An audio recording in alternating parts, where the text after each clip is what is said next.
महाविकास आघाडीचा जागा वाटपाचा अंतिम निर्णय होणे बाकी असताना उद्धव ठाकरे यांनी 2 जागांवर उमेदवारी जाहीर केली।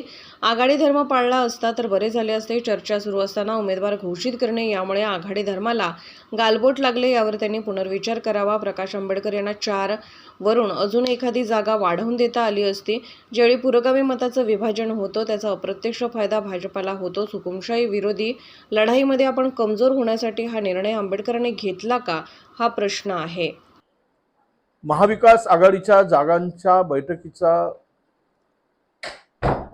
बैठकीतील निर्णय अंतिम होणे बाकी असताना आणि पुन्हा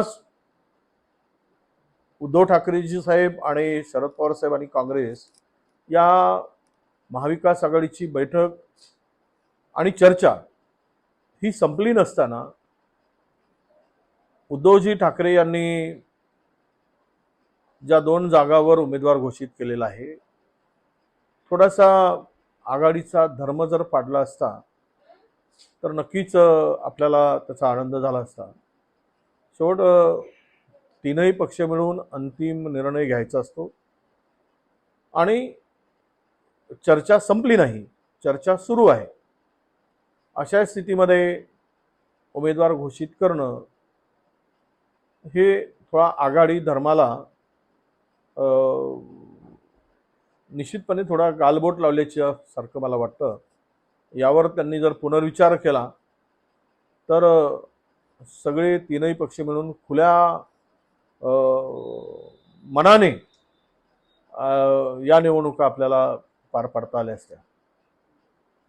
प्रकाश आंबेडकर साहेबांना 5 जागांच्या संदर्भात देण्याची चर्चा महाविकास आघाडीमध्ये झाली। 4 वरून पुन्हा एखादी जागा वाढवून देता आली असती, परंतु प्रकाशजी आंबेडकर यांनी जो निर्णय घेतला तो सुद्धा मला वाटतं की भाजपच्या पत्त्यावर किंवा भाजपला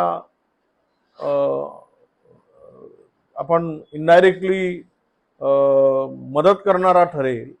कारण ज्यावेळेस पुरोगामी मतांचं विभाजन होतं त्यावेळेस त्याचा फायदा भाजपला होत असतो। म्हणून आमची आत्ताही विनंती आहे प्रकाश आंबेडकर साहेबांना की तुम्ही जे काही आज निर्णय घेतला आहे तो हुकुमशहा विरुद्ध लढाईमध्ये आपण कमजोर होण्यासाठी घेतला का, हाही प्रश्न नक्की लोकांच्या मनामध्ये आहे।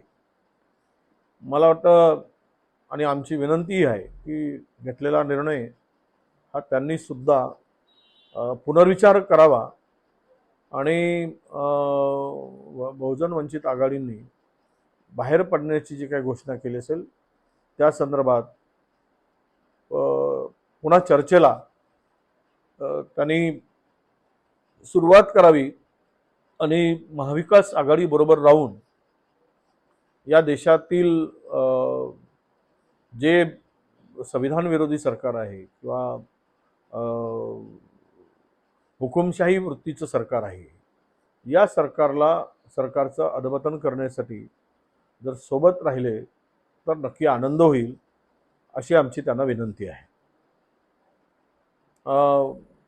मी सांगितल्याप्रमाणे आघाडीचा धर्म सगळ्यांनीच पाडला पाहिजे, तो शिवसेनेने सुद्धा पाडावा आणि उमेदवारी घोषित जी काही केली गेली त्या संदर्भात ते पुनर्विचार करतील अशी आमची अपेक्षा आहे। शेवट 3ही पक्षांनी मिळूनच महाराष्ट्रामध्ये इंडिया आघाडी मजबूत करून महाविकास आघाडीच्या माध्यमातून निवडणुकीला सामोरं जायचं आहे आणि चर्चेचं गुऱ्हाळ संपलं नसताना